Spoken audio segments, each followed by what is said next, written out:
All right, good afternoon, everyone. To all of you joining us today for our International Pharminar, a pharmacy professorial journey from Malaysia to Oxford. This event is co-organized by the Faculty of Pharmacy, University Sultan Zainal Abidin in Terengganu, Malaysia, together with the university's International Center. And my name is Anwar McAfee. I'll be your moderator this afternoon. And joining us from Oxford University in the United Kingdom is Professor Dr. CHEAH YEONG. Welcome to UniCEL, Professor. How are you today? Hello, I'm good. Thank you very much. Great. Professor CHEAH has set a great example for Malaysian women and academics in what can be achieved with hard work, big dreams, and not letting anything stand in your way. Professor CHEAH is a proud Malaysian from Penang, where she began her studies at St. George's School before obtaining her degree and ultimately PhD at University Science Malaysia, USM, with the Faculty of Pharmaceutical Studies. She's a professor of global health at the University of Oxford, and that is the focus of our discussion today. Pharmacy, bioethics, and engagement as they relate to global health are the key interests of Professor CHEAH, with much of her work being international in nature, covering Asia, Africa, and Europe. We're very lucky to have you with us today, Professor CHEAH. Our audience is looking forward to hearing firsthand more about your research and your own professional journey. After your talk, we'll welcome questions from our audience, which can be posted on the UniCEL Facebook Live page as we hear from Professor CHEAH today. So, without further ado, I welcome you to University Sultan Zainal Abidin and pass the floor over to you, Professor. Thank you very much for having me. I'm pleased to be here. Right, I'm going to share my screen now. Thank you very much, Mr. Anwar, for that very kind introduction. Let me just check. Can you hear me? We can hear you okay. Okay, so I'll start now. So thank you very much. Hi, as Anwar said, I'm from Penang, born and bred. I went to school in Island Girls' School.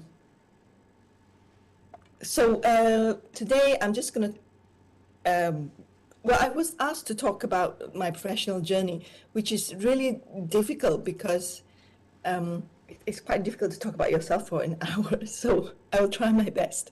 So I went to Island Girls' School, Penang, Sekolah Rendah Kebangsaan Perempuan Island. And then I went to St. George's Girls' School. This was in McAllister Road, and did my SPM and SDPM here. I think it's changed now, but it's up to when I was 19 years old. And then I went to university in Penang. I did my pharmacy here. And after my housemanship in Sultanah Aminah Hospital, I went to do my PhD in USM as well. So as you can see, most of my work, childhood and studies, I was in Penang. The PhD was very interesting. PhD was very interesting. I was lucky to be able to coordinate a large trial on chronic prostatitis as part of my PhD. I worked with a group of urologists in Penang, and we ran a large trial involving terazosin, an alpha blocker, and placebo. That trial taught me a lot of things, especially the fact that I really love research. I love it because you're generating new knowledge instead of just consuming knowledge. And of course, you can see the papers here. It's really rewarding. I also learned many things. For those thinking of doing a PhD, I can tell you it is really rewarding. You learn many things. I learned a lot about the prostate, and I learned how to run research studies. But I also learned to run more important things than that. I learned how to manage a large project, and I learned how to manage doctors. I learned how to manage researchers. I learned time management. I learned to work as a team. You learn how to collaborate with people. You have to do your stats analysis, so I did data and stats analysis. Of course, You have to present your work. So I learned presentations in university with your colleagues, with the other students. You also learn to present with in meetings with the team meetings. You learn to present internationally. Yeah, and you learn writing. You learn how to present your data and present your thoughts in a concise way. So this is what I've done. This is what I found. And this is what it means. So writing for an academic audience. And I also learned how to do engagement. So engagement with patients, with the participants. So the topic of a PhD is important, but not all that important, as you learn many other things. So I don't know whether UniCEL offers a PhD program, but do consider it. Do consider a PhD as after your pharmacy degree. Okay, so after my PhD, I had many options, of course. Actually, these options are also available to you. Don't be confined and think that if you have a pharmacy degree, you only have to do be a pharmacist. That's not true. A pharmacy degree gives you many transferable skills. You learn many things. You learn pharmacology, you learn pharmacokinetics, you learn stats, you learn so many things. So you can go to many areas. Of course, some of them that you know already, industry. You can go to hospital pharmacy, community pharmacy. You can do research, or you can do academia. You can be in academia. Most of the time, research and academia, you normally need a PhD. But all the others, no. And also, don't confine yourself to these few things only. There are many other things you can do. So what did I do? I joined Abbott Laboratories as a clinical research associate in 2002. And then I got promoted to a medical affairs manager. So clinical research associate means that you look after a trial and you look after the operations aspect of a trial, and you sort of manage a trial. So when I did that, I did a big study, well, not that big, ran a study on obesity in Malaysia. Notice that it was a different disease area. I ran a trial in neurology, but I used my training as running that trial and my pharmacy background to get this job as a clinical research associate running a trial in obesity that is around Malaysia. Okay. So after a few years in Abbott, I decided to apply for a job at University of Oxford. There's some real magic there. There was a vacancy, and I applied. I went to Oxford for an interview and got a job as a research associate. So this was between 2005 and 2007. So on the left of your screen, that was a team I joined, clinical research, clinical trials and research governance. So again, that I used my pharmacy background and experience conducting research, because that job requires experience in conducting research. It was a one-year post, but I went for it anyway. But at that time, there was no Zoom, so I had to go for an interview, and they don't pay for their flights, so I went anyway. And then a job in Bangkok came up. It was the Bangkok office of University of Oxford. I again applied for it and got it. So a little bit about the Bangkok office. We are called Moru Tropical Network. It stands for Mahidol Oxford Tropical Medicine Research Unit. So Moru Tropical Network is part of the Nuffield Department of Medicine at the University of Oxford. So Nuffield Department of Medicine is a big medical department. You know, some faculties that may call themselves Faculty of Medicine. So ours is called Nuffield Department of Medicine. We have a main funding from the Wellcome Trust, and based in Bangkok, although I'm in Oxford now. We work a lot in Southeast Asia and in other parts of the world as well, in Africa, in many places, India, South Asia, in many places. Our main focus is tropical medicine. For example, malaria. We've done lots and lots of work in malaria. A lot of the work have gone into the malaria treatment guidelines. The trials that we conducted here have changed management of malaria patients. So it has been in the trial in the malaria treatment guidelines. And when we say us, I don't mean me, it's a whole team there. And now we have a lot of tropical medicine research, a lot of other, we also work on other diseases like melioidosis, scrub typhus. I think in Malaysia you have a lot of these as well. And with COVID, we started some work on COVID. On the right here on my screen, you see two icons. One big trial is COP-COV and one more is SEP-COV. And I'll explain a little bit more about SEP-COV. So later, but just to touch briefly on COP-COV. COP-COV is a big trial using chloroquine and hydroxychloroquine versus placebo for the prevention of COVID. So we know that hydroxychloroquine and chloroquine do not work on treatment of COVID, but this trial is looking at prevention of COVID. Okay, so this is my team. We are called Bioethics and Engagement. And what do? We conduct bioethics research, the first thing, and we support and run engagement work. Of course, as a university professor, I supervise PhD and DPhil students. My team is international, and it's because I'm based in Bangkok. There's a big Thai team, but there's also people in Oxford. There's 3 people in Oxford that's part of my team, and a few others scattered around. Okay, so now you must be thinking, I have a pharmacy degree, what am I doing in bioethics? But let me explain. So I like this definition. What is bioethics? Bioethics has been defined as a systematic study of value questions that arise in healthcare delivery and biomedicine. It's derived from Greek words bios and ethics, so bioethics. Right. Why did bioethics develop as a field? There are a few important developments in the world that are crucial. Firstly, people have realized that there were dilemmas from new procedures in the 60s, such as IVF and embryo research and organ transplant.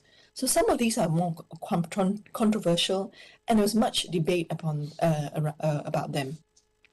Also, there's a rise in patient rights. The doctor no longer knows everything and make all decisions. The patient has a right to deny and to refuse treatment.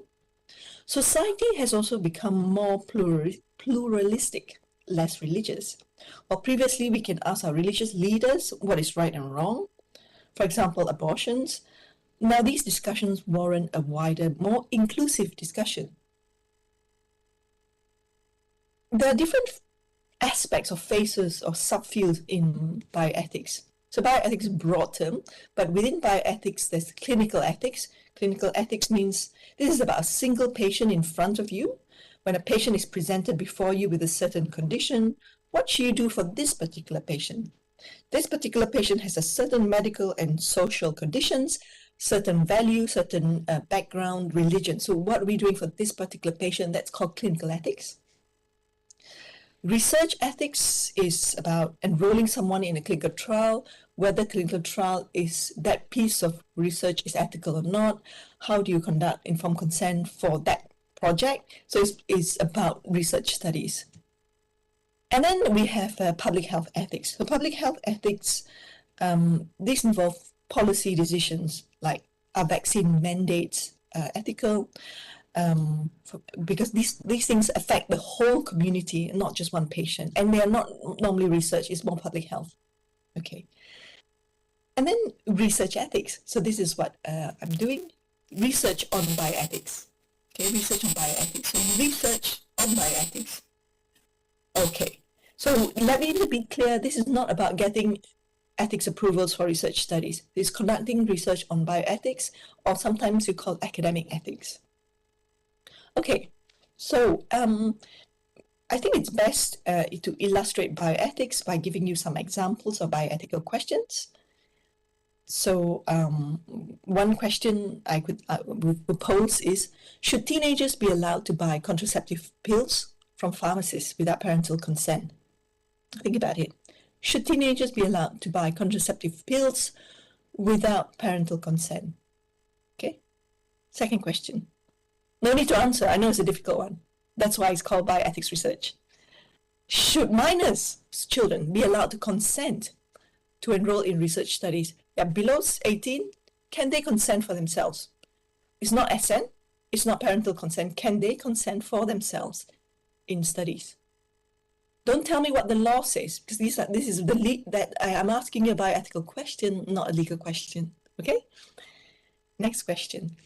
Should anonymized patient data be available open access on the internet? Is anonymized? Should it be available open access? These are difficult questions, right? So, key thing is, because something can be done, it doesn't mean it should be done. And it doesn't mean that things are done a certain way. It doesn't mean that if things are done a certain way always, they should be done this way forever. We can change it. And also, do you see that the answers are never straightforward? You might think, should teenagers be allowed to buy contraceptive pills from a pharmacist without consent, without parental consent? Some of you might say, well, it depends. So many things. I'm not going to answer the question. I'm not here to answer the question. Okay. And so you will know that they're bioethical questions when the answer is usually it depends. And sometimes if you after this lecture, you might talk to your friends and say, well, it's a balancing act. You need to weigh the risks and benefits. And there are arguments for and against. These usually hint that these are ethical questions. Okay. So what is engagement? The next thing. So I've explained bioethics now. What is engagement? So my team is called Bioethics and Engagement. So what do we mean by engagement? Engagement can encompass community engagement, public engagement, or sometimes you call public involvement, public consultation. Why do we bother to engage the public or the community? So the research is relevant, ethical, and responsive. We want to involve the community we serve at various stages of the research. It's not only about dissemination of research, but to embed community voices in research to make our research better. So our team, we deliver community engagement activities as well as facilitate some that are led by others, and as well as do research on engagement. How to best do engagement, what are the techniques, how to evaluate, etc. So this slide shows some examples of engagement. One example is we have several public advisory groups. So one example is the TARIKH Province Community Advisory Board. It's been more than 10 years now. So these are a community of community members arising from the Thai-Myanmar border. They are Karen and Burmese refugees and migrant workers. We consult them on our health and research programs along the Thai-Burmese border. So the next example is a young person's advisory group in Siem Reap. I think this is the first in Southeast Asia. I haven't heard of other ones. These are children below the age of 18. So we consult them when we have studies with children. So they can tell us if, let's say, the informed consent wording is correct, whether they understand, words, whether, let's say, certain procedures are very uncomfortable for them. We can talk to them. So there's another few projects that are listed here, and these are more artists, science arts collaboration. We also collaborate with artists and drama groups. We can, the one example here is called Village Drama Against Malaria. We partner with a drama company. So it's a traveling drama group along in the in the villages in Cambodia. And with the group, we travel to and explain to the communities what we mean by malaria, what is malaria, and the research that we're conducting. The next example is a film on TB, Under the Mask.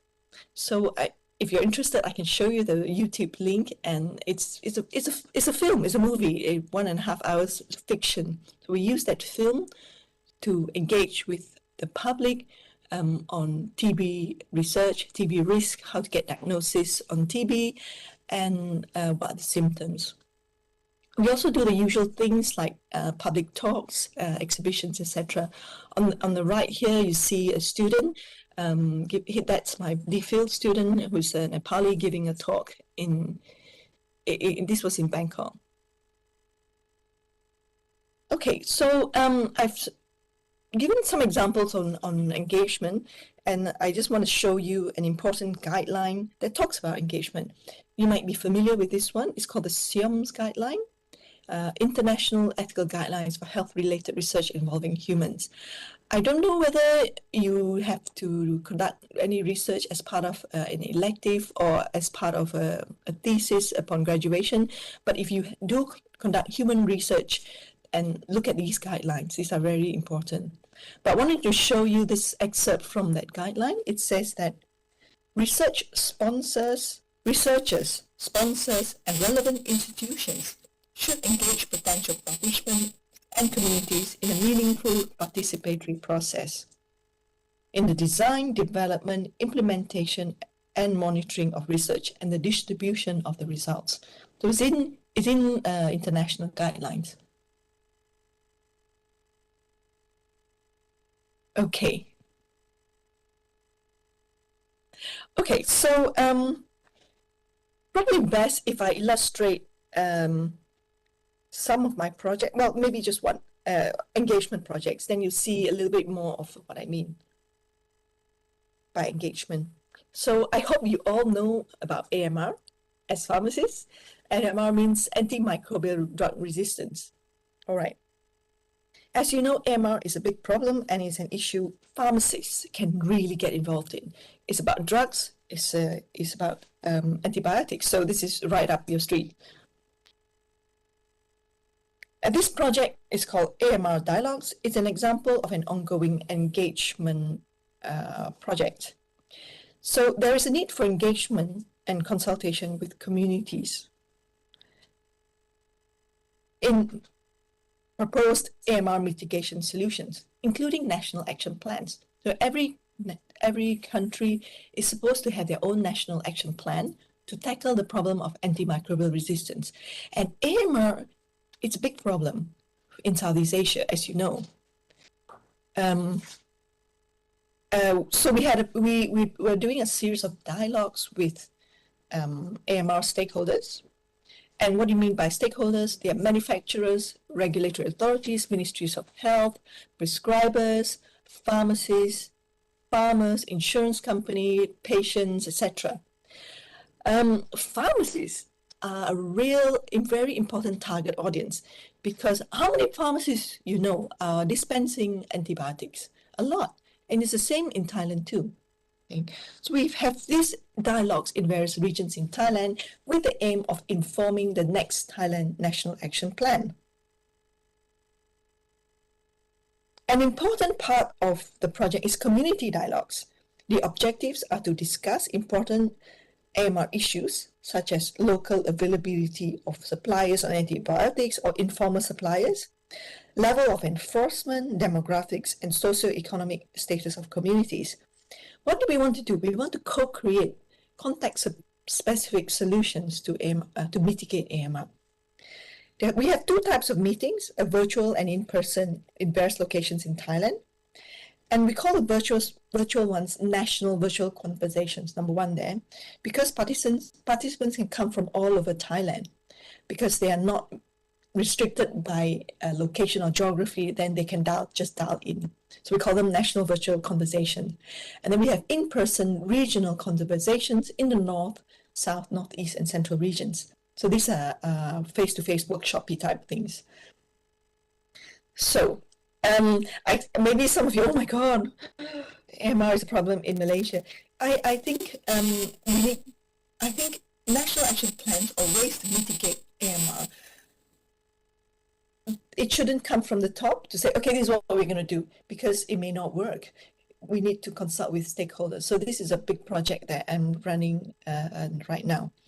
And for those of you who are asking, But you've got a pharmacy degree. What are you doing in bioethics? Well, AMR is a good issue to tackle. If you have a pharmacy degree, this is really a project or an area that pharmacists can really make a difference.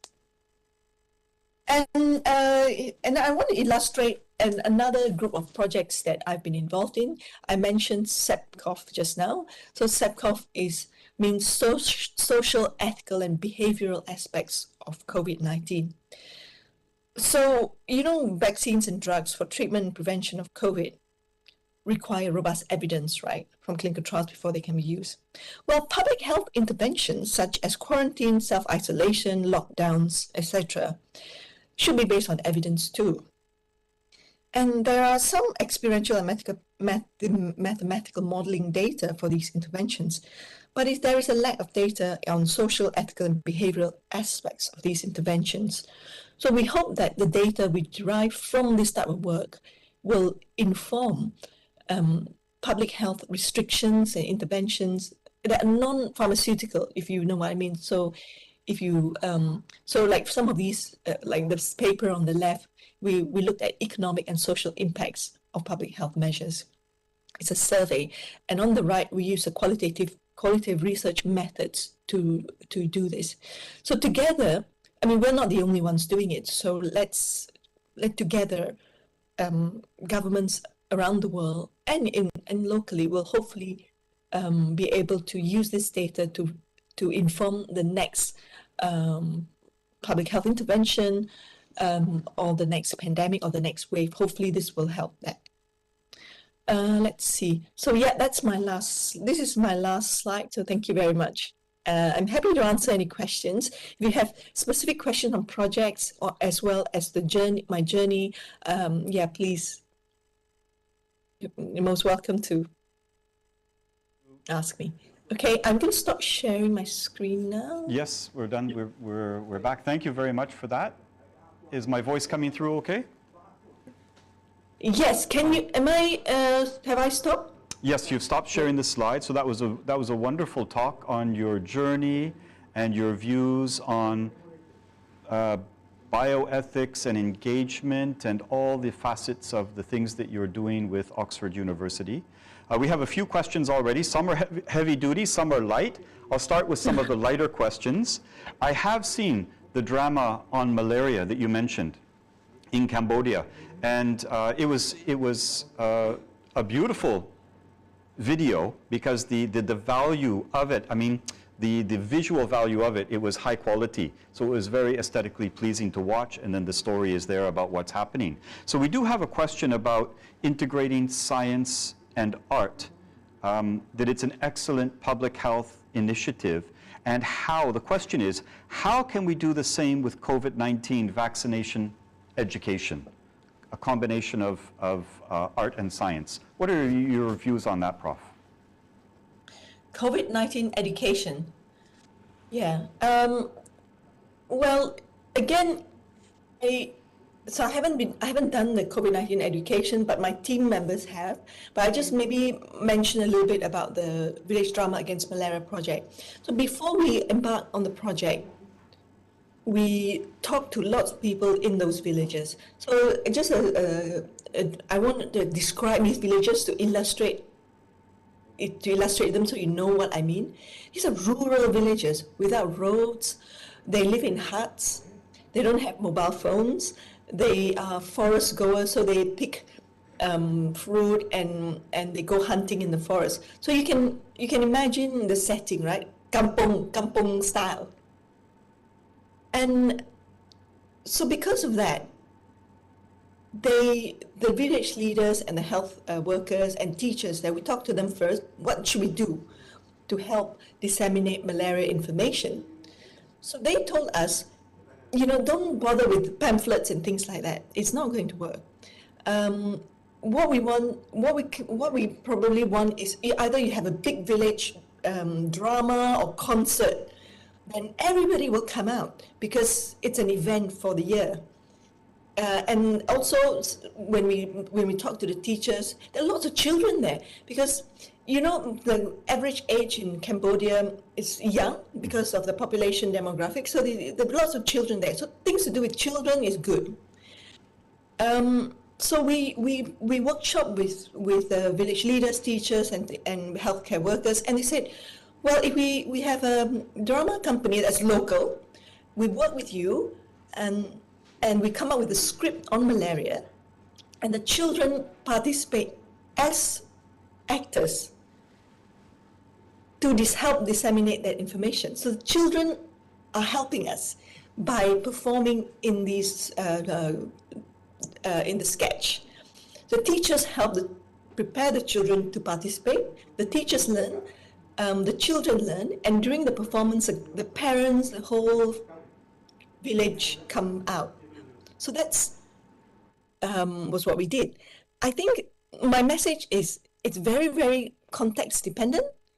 So in that village, drama works, and we work with them. We work with the local people to come up with a strategy. We cannot come up with a strategy ourselves because I'm in Bangkok. I grew up in Penang, and I work with lots of people in Oxford. So I don't know what is good in Cambodia. So to answer your question on COVID, well, where are you doing it? What is it? A rural village in Terengganu, or is it an urban setting in Malaysia or in KL? So I tell you what we've done in Cambodia, though. With the same group of people, the children who have been involved in our projects, they want to be the ones who disseminate information. So we didn't use a drama team.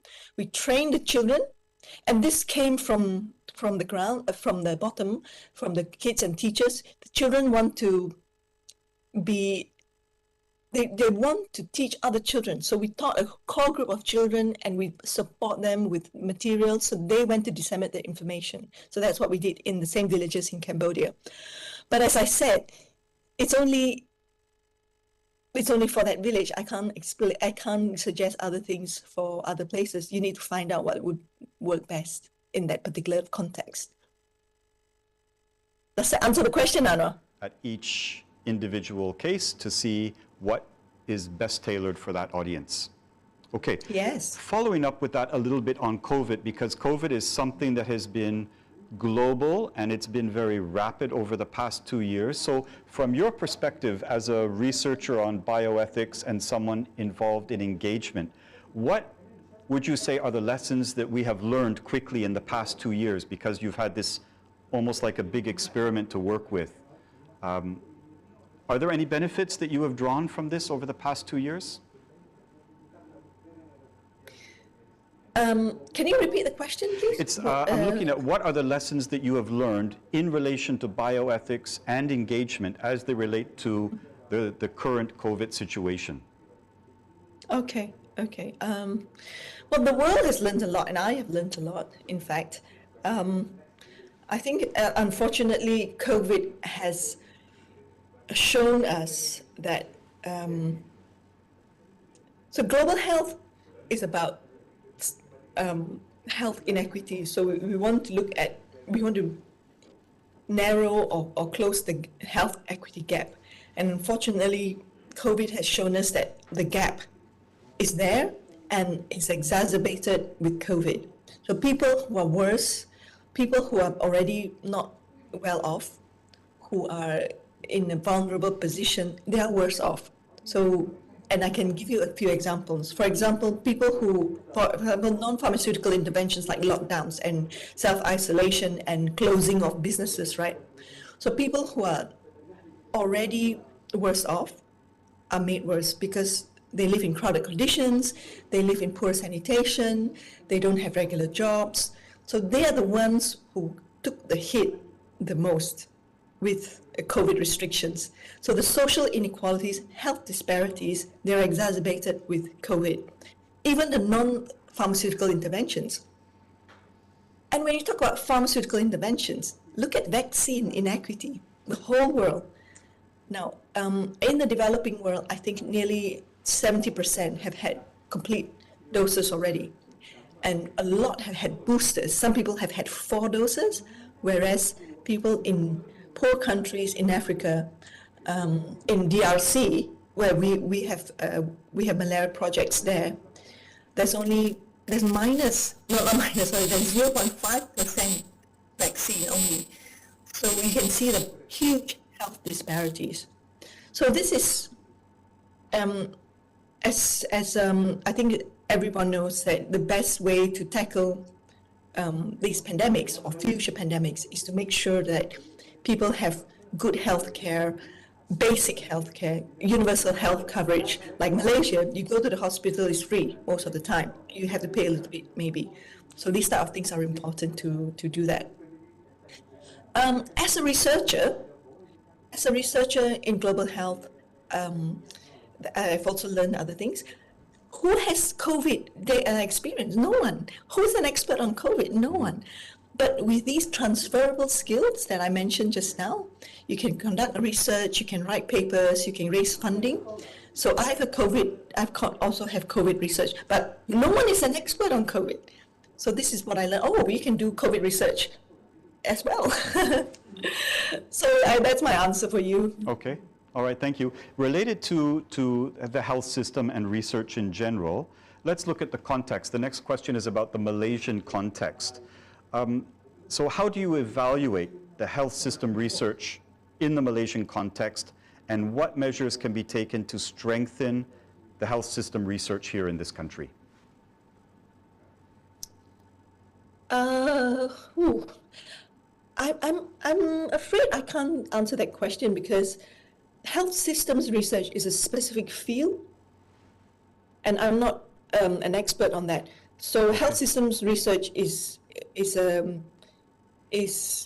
there are experts on health systems. So I am afraid I will not answer it well. Okay. So I'd like to not answer that. Okay. All right. We have another one here, and it relates to something early in your talk, when you were saying that you love research because it generates new knowledge. You're not just reading something someone else has found, you're generating new knowledge. And I think that is a very valuable skill or motivation to have.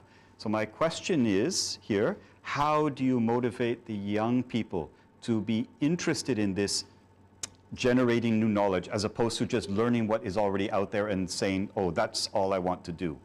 How do you go about that? That's a great question, Anwar. That's a really, really great question. And if I have interns, I tell them this all the time, or students, ask questions.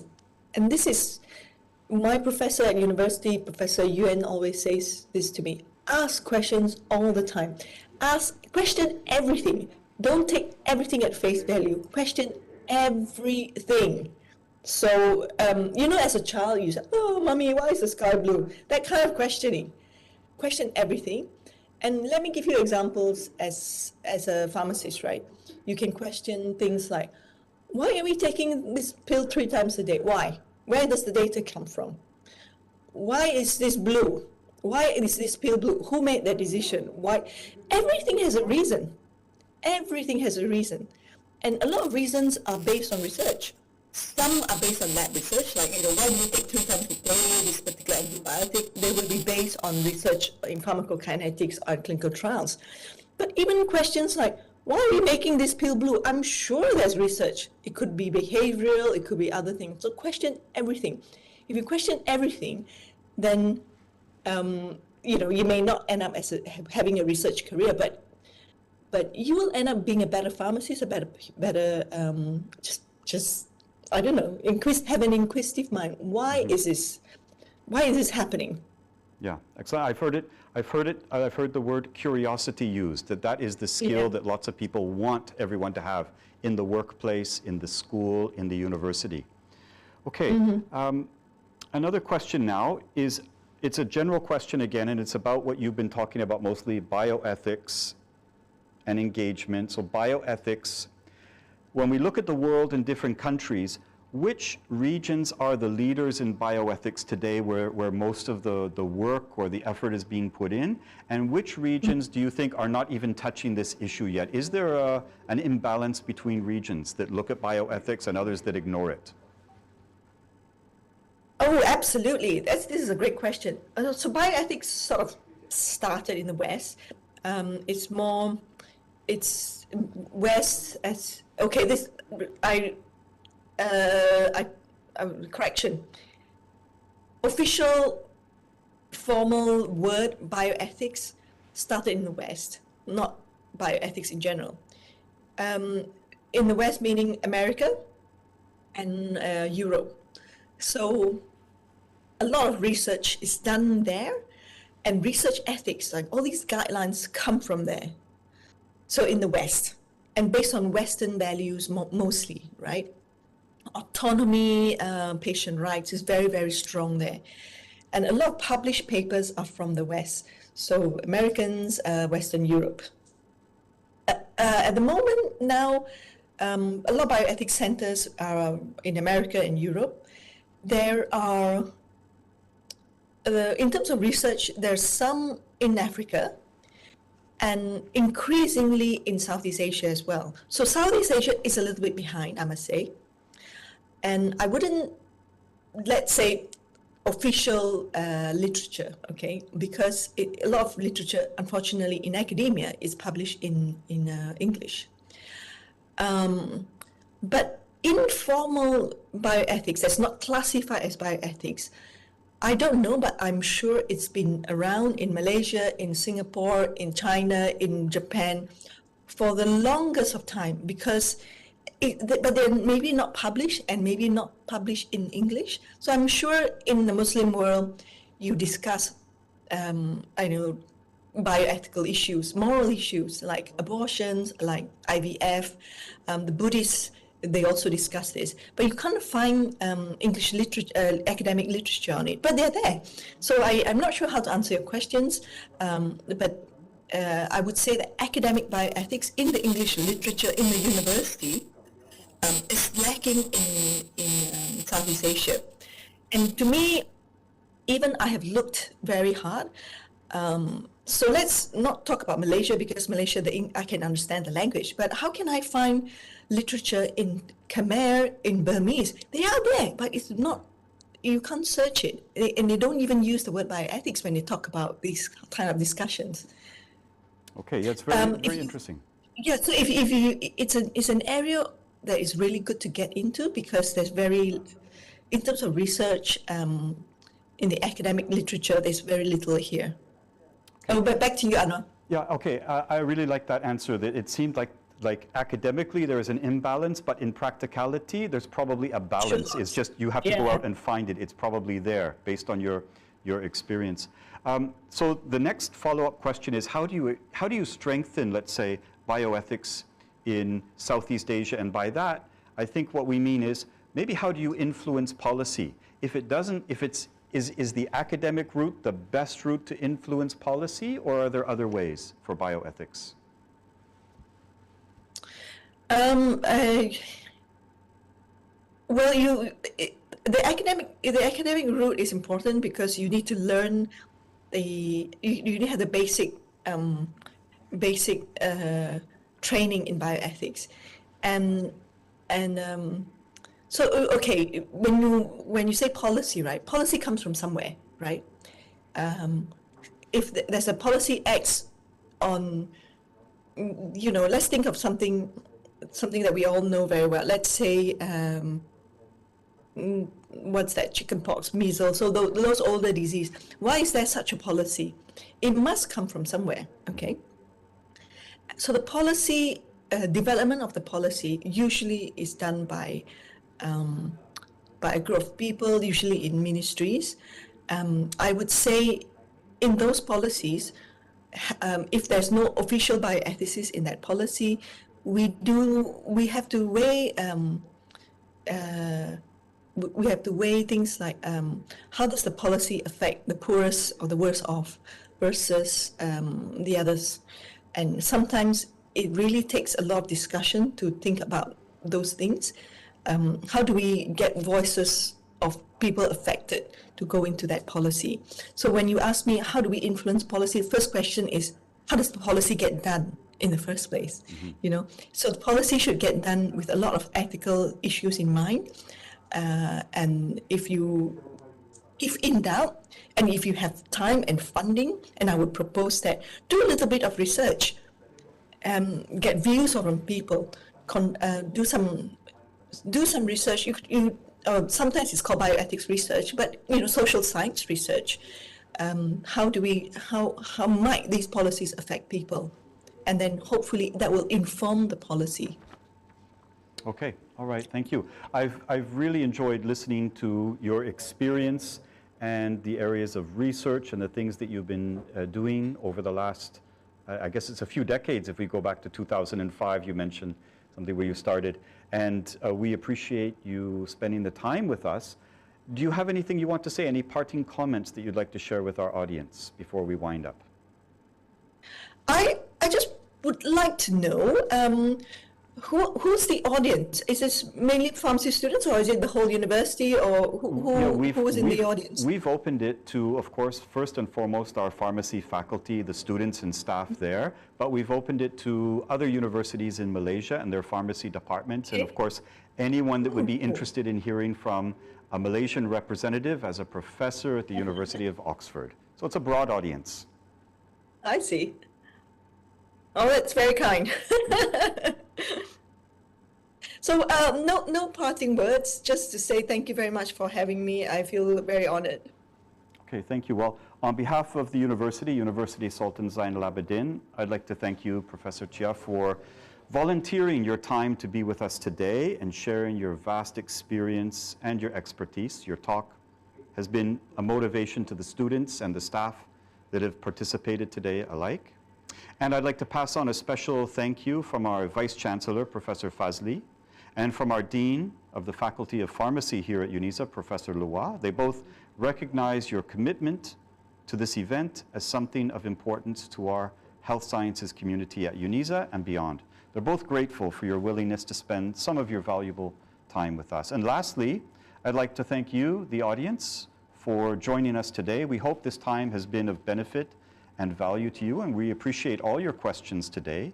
So with that, I wish everyone to remain in the best of health and hope to see you all again at future events. So bye for now. Bye, Professor. Bye, thank you very much.